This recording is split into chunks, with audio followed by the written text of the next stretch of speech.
What is the role of religion in our ever-changing world? From the NewsChannel 5 network, this is Issues of Faith. Hello, everyone. Welcome to Issues of Faith. Glad you are with us as we continue to do the show in the midst of these unusual times. And we are happy to have with us as our guest today, Mike Glen. He is the senior pastor at Brentwood Baptist Church, and he is joining us via Zoom. So, Pastor Mike Glen, thank you very much for being with us. We appreciate You're welcome, it. Ben. So you've been at the church. You again. Yes, yeah. Good to see you again. You've been on before. You've been at the church since 1991. It has grown enormously. You have 12,000 members, 8 campuses across Middle Tennessee. And I think right now it's just good for all of us to hear just how this is impacting different churches, and you're a big one. So are you thinking right now about returning? When are you thinking about returning? We are looking at coming back at half capacity or so. That the first Sunday in June is our tentative plan right now. Of course, all of this and any of this can change in a 24-hour cycle. But it looks like we'll be half capacity, no children or preschool ministry. Everybody will be what we call family-style worship. Everybody be in the sanctuary together. And we will have 1 or 2 entrances in and the same ways to exit, with people checking temperatures and wearing masks as much as as folks will allow, and do our worship that way, and just see if that will allow us to kind of ease back into to a new normal. It's a big church with lots of different opinions. Do you feel pressure to open even sooner? Was it difficult to make the decision to stop doing public worship? It was, we went in one Friday morning, and we were making plans to stay open, and then all of a sudden we got the request from the governor, and to Governor Lee's credit, he never told the churches you can't meet. He was always very respectful of our rights and the First Amendment, but he did ask us to work with him. This is a serious issue. Will you please work with me? And that was the way we responded. The other thing, when you've been in the church as long as I have, you know who's going to come. And when we cancel for snow and COVID and that kind of thing, we do so very reluctantly, but knowing that the last people who need to be here will be the very first people who show up. And I have members who are lifelong members of Brentwood Baptist Church. If the church doors are open, God bless them, they're going to be here. And they're the last people who need to be out in this kind of situation. So out of love for neighbor, out of love for them, we decided that we would not have services, that we would go online. And so what have you been doing since? Is it online? Kind of how has it changed, and what have you been doing? Everything's online on Sunday morning. We encourage families to meet together. Small groups, now that you can do the 10 or under, can meet, watch service together, and encourage the discussion after that.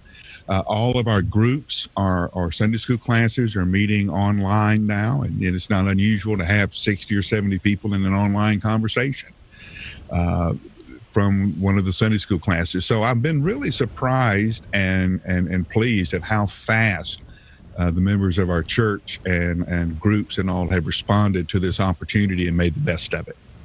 And how do you think this is going to change worship? How is it going to change churches when we do get back to normal? What is going to be different in your opinion? Well, there's a couple of things. There was already a change happening, and we called it Future Church. And the change that was going to happen over the next 10 years is actually going to happen over the next 18 months. And here are the kind of things that are happening. One, a lot of things we did in church just didn't make any difference. People enjoyed coming and attending. They enjoyed seeing their friends, but they did not move the mission of the church to love people or to share the gospel in any meaningful way. And we have cut them because of COVID. And what we were surprised to find out is nobody missed them. So what's going to come out is an unintentional, but very much needed new focus for congregations, because we're finding out a lot of things that we were spending a ton of money and a ton of energy on, we're not going to do anymore, because they put a lot of stress on families, and they really don't help us move the mission down the field. The other thing is everybody's had to be church where they are. The first Reformation gave the word back to the people, the Bible back to the people. The second Reformation that we're in now is giving ministry back to the people. And so if you are in a house in a neighborhood, then you ought to be able to walk to the end of your driveway, look to the right and to the left, and then know how to do church. The time of the mega church is come and gone. It's going to be small, intimate, community-based churches where people are known and where people know each other, and they can respond to immediate needs that are within their several block circumference. And so what our small groups are finding out, what our neighborhood groups are finding out, is that they are the church in their communities, and they're the ones who can make the most immediate and somehow the most impactful difference just by paying attention to the needs right around them. That's fascinating. And so our job as church now is to train those people to be the leaders and to be at the church wherever they are. Because you are a big church. You're a 12,000 member church, and it's interesting to hear you say the time of the mega church is moving on. We're not building anymore. We have a large sanctuary here, a large facility, large footprint. We're not doing that anymore. In the new campuses, the sanctuary will seat no more than 500, and that is by design. And you will grow to you can have multiple services in that. And then you are expected to start another church out of that will seat another 500, so they can stay grounded and focused on the community where they are. We've talked on this show that some churches are struggling to bring in young people. I know that some were concerned that any break from, I guess, the normal routine of going to church every Sunday could mean that in some cases people don't come back. Right. And so is that something you've been worried about? What do you think as we sit here now in the middle of May? Well, we don't know. We have never done this before. And so I do think there are going to be some people who are eager to get back and see all their friends. And there is something that happens when you see other people routinely that brings a different kind of energy to your life. There is, and not a whole lot of people understand this, there is a thing about coming to the same pew and sitting down. Early in my ministry, there was a dear old saint in Edgefield, South Carolina, who would always get there early and sit in the same place. And I gave her a hard time about it till one Sunday she told me, this is where I was the Sunday after my husband died, and Jesus told me I was going to be okay. And this is where I come and he reminds me that I'm going to be okay. And it's just something about that spot, that space. There is a holiness and a sacredness to space that sometimes we discount too quickly. I think there's going to be a whole lot of other people who say, we love sitting on the couch with our kids. We had a good time with the service. Everybody paid attention, or at least more than they do in the sanctuary. And then we went to lunch, we walked over to the dining room table, and we had a discussion about the worship service and who will never come back to inside a service. Online will be where it is. And you said you're going to, this has moved us forward 10 years and 18 months. Right. And you're going to change some things. I guess that I don't know if you said weren't working or that were overly burdensome or whatever. What are some examples of those things? Well, a lot of meetings. We're going to go online now.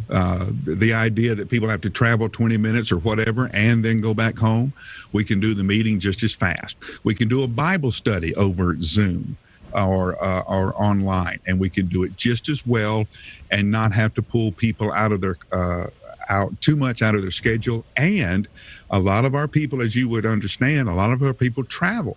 And so they're in a hotel in Phoenix or Cincinnati somewhere, and they can still be part of the Bible study in a meaningful way, and it's all online. It can't be building centric anymore. That's fascinating. Who are you most concerned about in this time? Have you encountered depression among members, whether it be families, whether it be older people, or is everybody happy? What are you finding? No, everybody's miserable in their own way right now. The people that I have heard the most from are our seniors, our senior adults who may have family in town, but because of the quarantine can't be around their grandchildren or can't see their children. You know, they are isolated in a different kind of way. The spouses of people who are in retirement centers or nursing homes. I can't get there to make sure my husband or my wife is being cared for. Those people are having a really, really hard time right now. And how can the church make a difference? How can churches help? Well, you know, I sat down with the team in some of our meetings. I said, you know, we used to do this all the time, and we did it with a legal pad, a pen, a calendar, and a phone. And I said, so we can make lots of phone calls, lots of emails. There are a lot of ways to stay in touch and keep this conversation going as much as you can, given them the limits of the quarantine. But a phone call, conversation like that is now just pure gold to some of these people who are having to stay at home longer than they want to. There's no doubt, especially with some of the older people. There's no doubt. Mm-hmm. And before I take a break and move on to the next subject, will churches be invigorated in a way by this, or will this be a harmful time? And when we look back on this in 10 years, what do you think we will say about this time? I think we're going to look back on it as a time of the wilderness, where God took us and reminded us that this is what matters, and the rest of it is just noise. Here are the handful of things that you really need to focus on, and everything else is just noise. So I think there's going to be a kind of a clarity of purpose that will bring a new energy. That's my prayer anyway. Yes, well, I like that. You were going to come on before everything fell apart and talk about a book that you wrote that fascinated me, Coffee with Mom, Caring for a Patient with Dementia.